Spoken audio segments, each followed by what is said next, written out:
আসসালামু আলাইকুম। বাংলা সাহিত্যের কিছু গুরুত্বপূর্ণ কনফিউজিং প্রশ্নের সমাধান নিয়ে আজকে হাজির হয়েছি, যে প্রশ্নগুলো পরীক্ষার সময় প্রায় ভুল হয়। 1 নম্বরে আছে, বঙ্কিমচন্দ্র চট্টোপাধ্যায়ের সাহিত্য জীবন শুরু হয় কিসের মাধ্যমে? যেহেতু বঙ্কিমচন্দ্র চট্টোপাধ্যায় একজন উপন্যাসিক, তাহলে সাধারণত মনে হতে পারে যে তার সাহিত্য জীবন উপন্যাস দিয়ে শুরু হয়, কিন্তু উত্তরটি ভুল। তার সাহিত্য জীবন শুরু হয় কবিতা দিয়ে। 2 নম্বর প্রশ্ন, দীনবন্ধু মিত্রের সাহিত্য জীবন শুরু হয় কিসের মাধ্যমে? দীনবন্ধু মিত্র একজন নাট্যকার, তার সাহিত্য জীবন শুরু হয় কবিতার মাধ্যমে। উত্তর হবে কবিতা। 3 নম্বর প্রশ্ন, কালো বরফ উপন্যাসটির মূল উপজীব্য হচ্ছে, আর 4 নম্বর হচ্ছে কালো ঘোড়া উপন্যাসটির মূল উপজীব্য হচ্ছে। কালো বরফ উপন্যাসটির লেখক হচ্ছে মাহমুদুল হক, আর কালো ঘোড়া উপন্যাসটির লেখক হচ্ছে ইমাদুল হক মিলন। কালো বরফ উপন্যাসটির লেখার উপজীব্য বিষয় হচ্ছে দেশভাগ, আর কালো ঘোড়া গ্রন্থটির মূল উপজীব্য বিষয় হচ্ছে মুক্তিযুদ্ধ। বাংলা গদ্য ছন্দের জনক কে? এখানে বাংলা গদ্য ছন্দের জনক হচ্ছে, একটু দেখে নেই, বাংলা গদ্যের জনক হচ্ছে ঈশ্বরচন্দ্র বিদ্যাসাগর। বাংলা গদ্যের জনক, এখানে কোনো ছন্দ নেই, বাংলা গদ্যের জনক হচ্ছে ঈশ্বরচন্দ্র বিদ্যাসাগর। আর বাংলা গদ্য ছন্দের জনক বা প্রবর্তক হচ্ছে রবীন্দ্রনাথ ঠাকুর। এখানে অবশ্যই খেয়াল করতে হবে, বাংলা গদ্য ছন্দের জনক, ছন্দ কথাটি থাকতে হবে, তার জনক হচ্ছে রবীন্দ্রনাথ ঠাকুর। তাহলে বাংলা গদ্যের ছন্দের জনক হচ্ছে রবীন্দ্রনাথ ঠাকুর। প্রশ্নগুলো বারবার পড়তে হবে। ময়মনসিংহ গীতিকার সংগ্রাহক কে?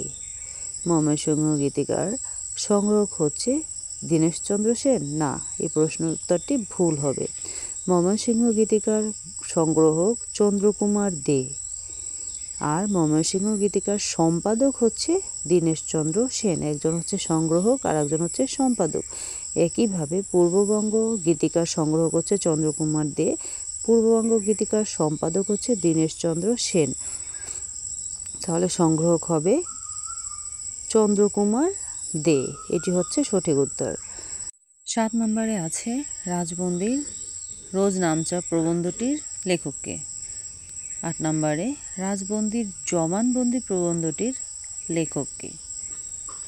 এখানে রাজবন্দি, জবানবন্দি, রাজবন্দির রোজ নামচা, কারাগারের রোজ নামচা, এগুলোর মধ্যে মিল আছে। দুইটা আছে রাজবন্দি, আবার আছে রোজ নামচা, এখানেও আছে রোজ নামচা। প্রশ্নোত্তরগুলো খুবই সহজ, কিন্তু পরীক্ষার হলে ভুল করার সম্ভাবনা অনেক বেশি থাকে, কারণ কাছাকাছি প্রশ্নের উত্তরগুলো। কারাগারের রোজ নামচা, কারাগারের সাথে শেখ মুজিবুর নামটা খুব ভালোভাবে রিলেট করা যায়।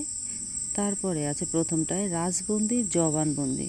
আমরা জানি কাজী নজরুল ইসলাম মাত্র 43 বছর বয়সে তার জবান হারান, মানে কথা বলার ক্ষমতা ধীরে ধীরে হারান। তাহলে জবানবন্দি, এখানে মিল করা যায়। তাহলে কারাগারের সাথে শেখ মুজিব এবং জবানবন্দির সাথে কাজী নজরুল ইসলাম। আর যেখানে কারাগারও নেই, জবানবন্দিও নেই, সেটির লেখক হচ্ছে শহীদুল্লাহ কায়সার। রাজবন্দির রোজ নামচা, এখানে কারাগারও নাই, জবানবন্দিও নাই, তাই এটির লেখক হচ্ছে শহীদুল্লাহ কায়সার। এভাবে আমাদের প্রশ্নোত্তরগুলো মনে রাখতে হবে। 8 নম্বর হচ্ছে রাজবন্দির জবানবন্দি, এখানে জবানবন্দি শব্দটি আছে, তার মানে এটির লেখক হচ্ছে কাজী নজরুল ইসলাম। 9 নম্বর প্রশ্ন, লেট দেয়ার বি লাইট চলচ্চিত্রটি কি ভিত্তিক? এটি হচ্ছে জহির রায়হানের লেখা একটি চিত্রকল্প। এটির লেখক হচ্ছে, এটি হচ্ছে মুক্তিযুদ্ধ ভিত্তিক নয়, ভাষা আন্দোলন ভিত্তিক। আর মুক্তিযুদ্ধ ভিত্তিক তার একটা প্রামাণ্য চিত্র আছে, সেটির নাম হচ্ছে স্টপ জেনোসাইড। 10 নম্বর প্রশ্ন, কে জননী সাহসিকা হিসেবে পরিচিত? এটি অনেকেই উত্তর দেয় জাহানারা ইমাম, বাট এই উত্তরটি সঠিক নয়। জননী সাহসিকা আর একটা হচ্ছে শহীদ জননী, এর জন্যই আমাদের এই অ্যান্সার দুটো মিলে যায়। জননী সাহসিকা, এখানে এটি লেখক হচ্ছে সুফিয়া কামাল, আর শহীদ জননী এটা হচ্ছে জাহানারা ইমাম। আমাদের এখানে মনে রাখতে হবে জননীর সাহসিকা, সাহসিকা স আছে, আর সুফিয়া কামাল এটাও স আছে। আর শহীদ জননী, এখানে শহীদের সাথে ইমাম শব্দটা অ্যাড করে আমাদের মনে রাখতে হবে, শহীদ ইমাম, এভাবেই আমাদের মনে রাখতে হবে। তাহলে কে জননী সাহসিকা, এটার উত্তর হবে সুফিয়া কামাল। বাংলা সাহিত্যের মার্ক্সবাদী কবি হিসাবে পরিচিত কে? বিষ্ণু দে। 12 নম্বর প্রশ্ন, বাংলা সাহিত্যের মার্ক্সবাদী ঔপন্যাসিক কে? মানিক বন্দ্যোপাধ্যায়। যদি প্রশ্নটা এরকম হয় বাংলা সাহিত্যের মার্ক্সবাদী লেখক কে, তাহলে উত্তর হবে মানিক বন্দ্যোপাধ্যায়। 13 নম্বর প্রশ্ন, জীবনানন্দ দাশের কবিতাকে চিত্ররূপায়ণ কবিতা বলে আখ্যায়িত করেছেন কে? 14 নম্বর, জীবনানন্দ দাশকে নির্জনতম কবি বলে আখ্যায়িত করেছেন কে?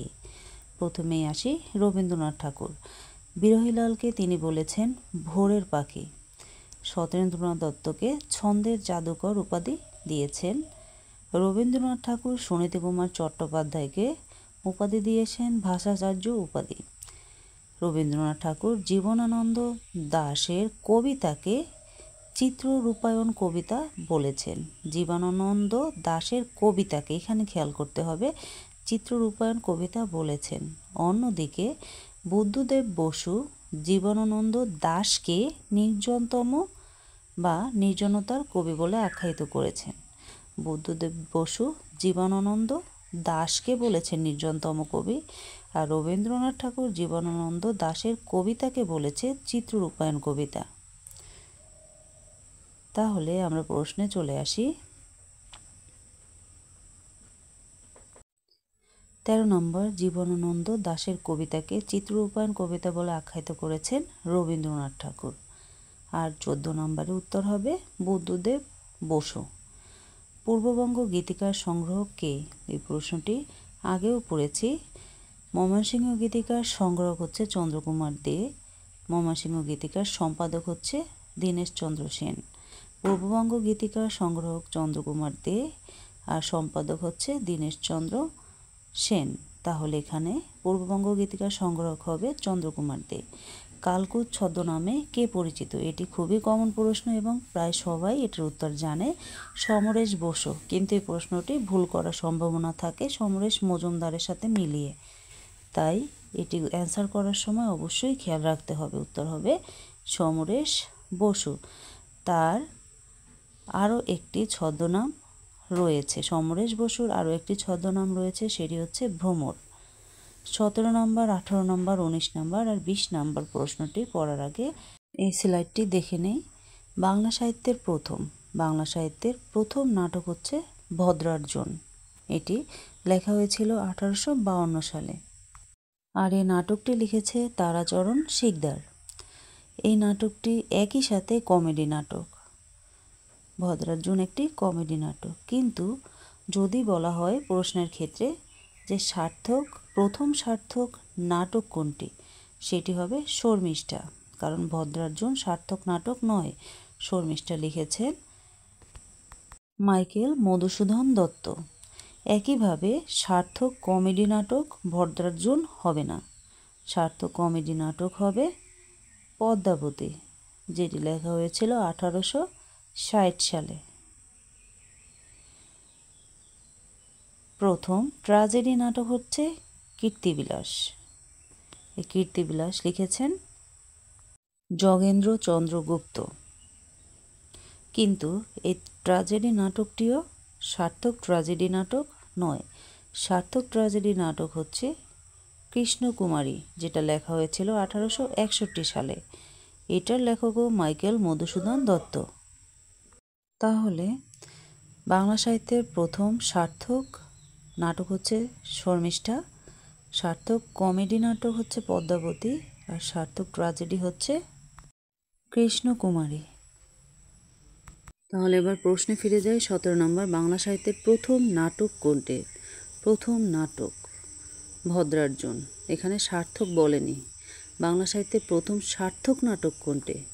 সার্থক নাটক হবে শর্মিষ্ঠা, যেটির লেখক ছিল মাইকেল মধুসূদন দত্ত। বাংলা সাহিত্যের প্রথম কমেডি নাটক হচ্ছে ভদ্রার্জুন, যেহেতু এখানে সার্থক কমেডি নাটক বলেনি। বাংলা সাহিত্যের প্রথম ট্র্যাজেডি নাটক, এখানেও সার্থক বলেনি, তার জন্য হবে কীর্তিবিলাস। অপশন ক সঠিক। এখানে কৃষ্ণকুমারী হবে না। ধন্যবাদ সবাইকে ভিডিওটি দেখার জন্য। চ্যানেলটি সাবস্ক্রাইব করে অবশ্যই চ্যানেলের সাথে থাকবেন। আসসালামু আলাইকুম। বাংলা সাহিত্যের কিছু গুরুত্বপূর্ণ কনফিউজিং প্রশ্ন উত্তর। আজকে হচ্ছে দ্বিতীয় পর্ব। পূর্বের ক্লাসেও কিছু প্রশ্ন দেয়া হয়েছিল। আজকে 21 নম্বর প্রশ্ন থেকে শুরু হবে। প্রথম প্রশ্ন এখানে, নাচ সাহিত্যের আদি কবি কে? 22 নম্বর। নাচ সাহিত্যের প্রধান কবি কে? 23 নম্বর। মার্সিয়া সাহিত্যের আদি কবি কে? 24 নম্বর। মার্সিয়া সাহিত্যের প্রধান কবি কে? আর একটা হচ্ছে মার্সিয়া কি? প্রশ্নের উত্তরগুলো দেখার আগে নিজে নিজে একটু ভিডিওটি পজ করে উত্তরগুলো দেওয়ার চেষ্টা করুন।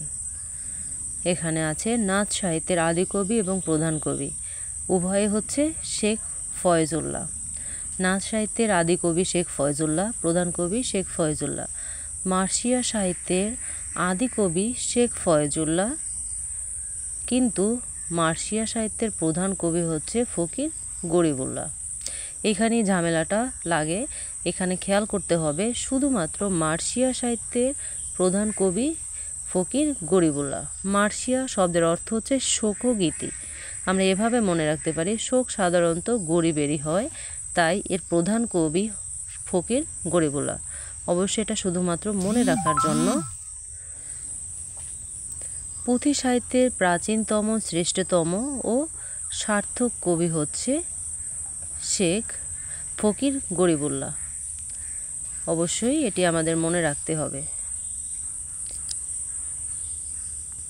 পুঁথি সাহিত্যের প্রাচীনতম, শ্রেষ্ঠতম, সার্থক কবি হচ্ছে ফকির গরিবুল্লাহ। তাহলে এখন উত্তরগুলো দেয়া যাক। নাচ সাহিত্যের আদি কবি কে? নাচ সাহিত্যের আদি কবি শেখ ফয়জুল্লাহ। 21 নম্বর প্রশ্নের উত্তর হচ্ছে শেখ ফয়জুল্লাহ। নাচ সাহিত্যের প্রধান কবি শেখ ফয়জুল্লাহ। মার্সিয়া সাহিত্যের আদি কবি শেখ ফয়জুল্লাহ। 24 নম্বর। মার্সিয়া সাহিত্যের প্রধান কবি ফকির গরিবুল্লাহ। মার্সিয়া কি? মার্সিয়া হচ্ছে শোকগীতি। 26 নম্বর প্রশ্ন, আমার ভাইয়ের রক্তে রাঙানো 21শে ফেব্রুয়ারি আমি কি ভুলিতে পারি গানটি কে রচনা করেন? 27 নম্বর হচ্ছে গানটির গীতিকার কে? 28 নম্বর গানটির প্রথম সুরকার কে? 29 নম্বর গানটির বর্তমান সুরকার কে? আর 30 নম্বর হচ্ছে গানটির সুরকার কে? এখন গানটির রচনা করেন কে আর গানটির গীতিকার কে? রচনা যে করেন সেই গীতিকার, তাহলে এটা হচ্ছে আব্দুল গফফার চৌধুরী। 28 নম্বর প্রশ্ন, গানটির প্রথম সুরকার কে? গানটি দুজন সুরকার সুর করে। প্রথম যে সুরকার সুর করে তিনি হচ্ছেন আব্দুল লতিফ, আর পরবর্তীতে যে সুর করে তিনি হচ্ছেন আলতাফ মাহমুদ। তাহলে গানটির প্রথম সুরকার হচ্ছে আব্দুল লতিফ, গানটির বর্তমান সুরকার হচ্ছে আলতাফ মাহমুদ। কিন্তু আলতাফ মাহমুদের সুরটাই এখন সবচেয়ে বেশি শোনা হয়, সবচেয়ে বেশি জনপ্রিয়তা লাভ করেছে।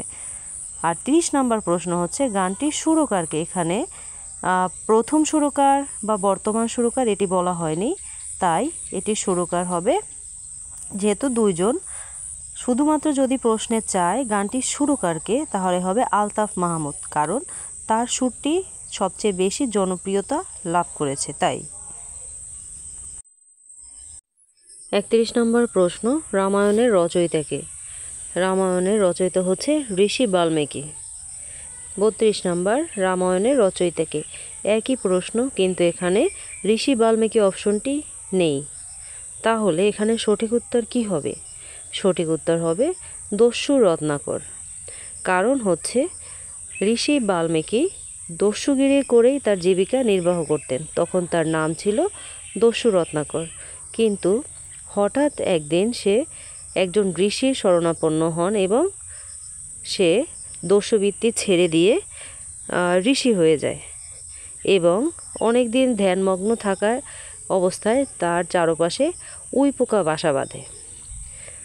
সংস্কৃতিতে বল্মিক বলা হয় উইপোকাকে, আর বাল্মীকি হচ্ছে উইপোকার ডিবি। তাই দস্যু রত্নাকর হয়ে যায় ঋষি বাল্মীকি। তাহলে রামায়ণের রচয়িতা কে? দস্যু রত্নাকর। 33 নম্বর, বাল্মীকি শব্দের অর্থ কী? বাল্মীকি শব্দের অর্থ হচ্ছে ওই প্রকার ডিবি। রামায়ণের বাংলা রচয়িতা কে? রামায়ণের বাংলা রচয়িতা হচ্ছে কৃত্তিবাস ওঝা। তিনি গিয়াসউদ্দিন আজম শাহের নির্দেশে রামায়ণকে বাংলায় রচনা করেন। রামায়ণের প্রথম মহিলা বাংলা অনুবাদক কে? রামায়ণের প্রথম মহিলা বাংলা অনুবাদক হচ্ছে চন্দ্রাবতী। চন্দ্রাবতী ছিলেন প্রথম মহিলা কবি। তিনি কিশোরগঞ্জ অঞ্চলের মানুষ ছিলেন। তার বাবার নাম ছিল দ্বিজবংশী দাস। 36 নম্বর প্রশ্ন, রামায়ণের শ্রেষ্ঠ অনুবাদক কে? কৃত্তিবাস ওঝা। কৃত্তিবাস ওঝার অনুবাদটি শ্রেষ্ঠ অনুবাদ হিসাবে বিবেচিত হয়। মহাভারতের রচয়িতা কে? মহাভারতের রচয়িতা হচ্ছে বেদব্যাস। 38 নম্বর প্রশ্ন, মহাভারতের রচয়িতা কে? একই প্রশ্ন, এখানে উত্তর হবে কৃষ্ণ দ্বৈপায়ন।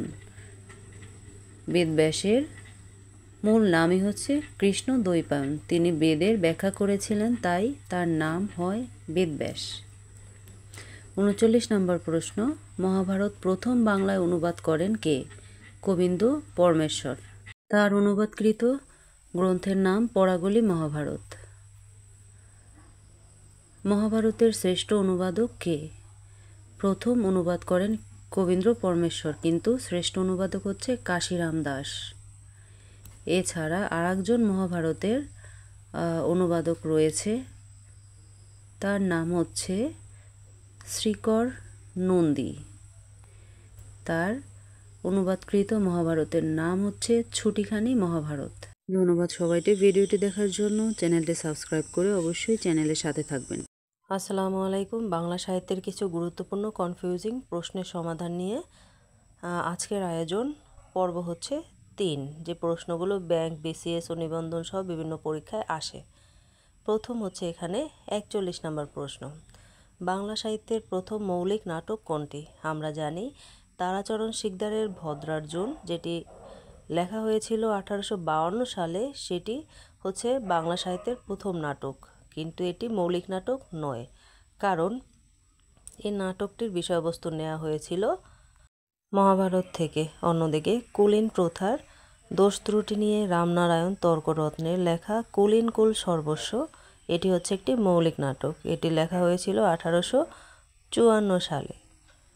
তাহলে বাংলা ভাষার প্রথম মৌলিক নাটক হচ্ছে কুলীন কুল সর্বস্ব। খ নাম্বার অপশনটি সঠিক। 42 নম্বর প্রশ্ন, মেঘনাদ বধ কাব্যের নায়ক কে? মেঘনাদ বধ কাব্য মাইকেল মধুসূদন দত্ত রামায়ণের কাহিনী অবলম্বনে লিখেছে, যেখানে নায়ক ছিল রাম। কিন্তু মেঘনাদ বধ কাব্যের নায়ক রাম নয়, কারণ এখানে মাইকেল মধুসূদন দত্ত রামায়ণের সকল নিয়মকানুন এখানে অনুসরণ করেনি, তাই সে রাবণকে এখানে নায়ক হিসাবে উপস্থাপন করেছে। তাই মেঘনাদ বধ কাব্যের নায়ক হচ্ছে রাবণ। ক নাম্বার অপশনটি সঠিক। 43 নম্বর প্রশ্ন, কাজী নজরুল ইসলাম কত বছর বয়সে বাকশক্তি হারান? কাজী নজরুল ইসলামের জন্ম 1899 সালে এবং সে 1942 সালের জুলাই মাসে পিক্স ডিজিজ নামক দুরারোগ্য ব্যাধিতে আক্রান্ত হয়ে ক্রমশ চিরতরে বাকশক্তি হারান।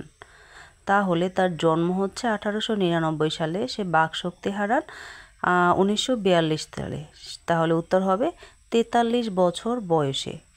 আর যদি সে কত সালে বাকশক্তি হারান, এই প্রশ্নটি যদি আসে, তাহলে সেটি হবে 1942 সালে, 42 বছর। পদাবলীর প্রথম কবি কে?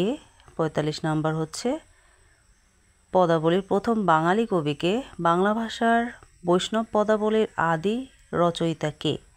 এখানে পদাবলীর প্রথম কবি হচ্ছে বিদ্যাপতি, কিন্তু তিনি বাঙালি কবি ছিলেন না, তিনি ব্রজবুলি ভাষায় কবিতা লিখতেন। অন্যদিকে 45 নাম্বার, পদাবলীর প্রথম বাঙালি কবি কে? চণ্ডীদাস। 46 নম্বর প্রশ্ন, বাংলা ভাষার বৈষ্ণব পদাবলীর আদি রচয়িতা কে? এটির উত্তরও হবে চণ্ডীদাস। ক নাম্বার অপশনটি সঠিক। পরবর্তী প্রশ্ন, বিষাদ সিন্ধু উপন্যাসের নায়ক কে? এখানে নায়ক ইমাম হোসেন হবে না, নায়ক হচ্ছে এজিদ।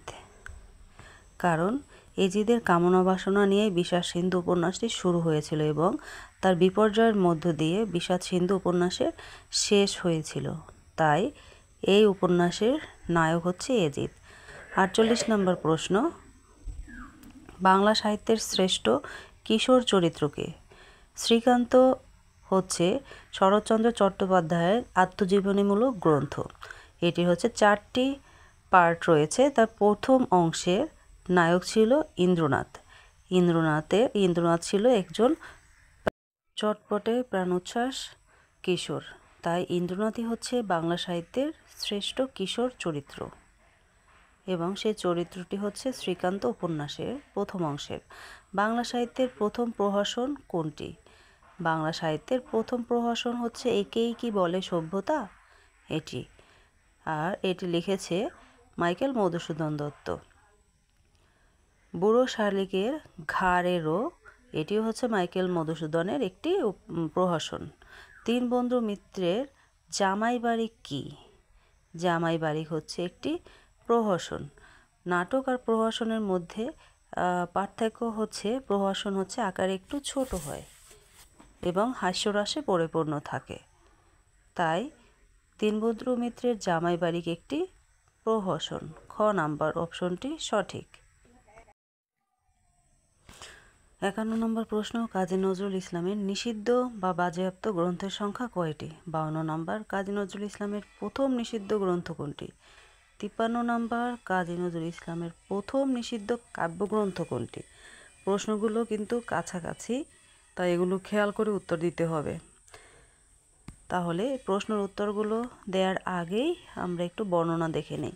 কাজী নজরুল ইসলামের বাজেয়াপ্ত হওয়া গ্রন্থের সংখ্যা মোট 5টি। প্রথম হচ্ছে যোগবাণী, যেটি হচ্ছে প্রবন্ধ গ্রন্থ। দ্বিতীয় হচ্ছে বিষের বাসী, একটি কাব্যগ্রন্থ। ভাঙার গান কাব্যগ্রন্থ। প্রলয় শিখাও কাব্যগ্রন্থ। চন্দ্রবিন্দু হচ্ছে সঙ্গীত গ্রন্থ। তাহলে প্রথম যুগবাণী কাব্যগ্রন্থটি 1922 সালের অক্টোবরে প্রকাশিত হয়। গ্রন্থটিকে মাত্র 28 দিনের মাথায় 23 নভেম্বর 1922 সালে নিষিদ্ধ ঘোষণা করা হয়। বিষের বাসী হচ্ছে একটি কাব্যগ্রন্থ যা 22 অক্টোবর 1924 সালে নিষিদ্ধ করা হয়। ভাঙার গান কাব্যগ্রন্থটি মেদিনীপুরবাসীর উদ্দেশ্যে উৎসর্গ করা হয়। প্রলয় শিখা এই গ্রন্থের জন্য 6 মাস কারাভোগ করেন। চন্দ্রবিন্দু এটি সঙ্গীত গ্রন্থ।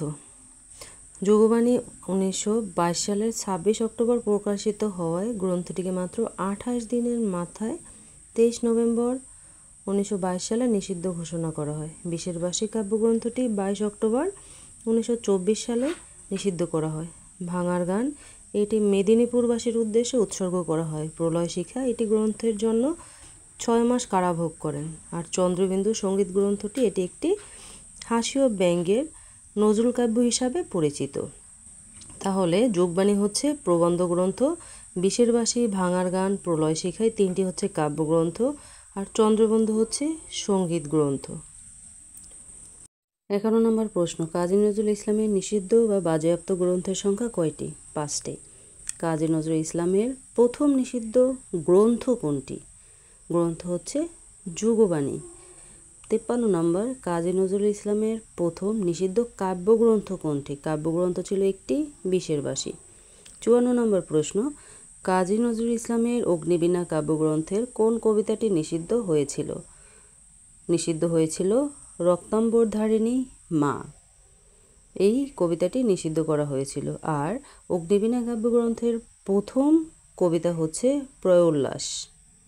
প্রথম কবিতা হচ্ছে প্রয়োল্লাস।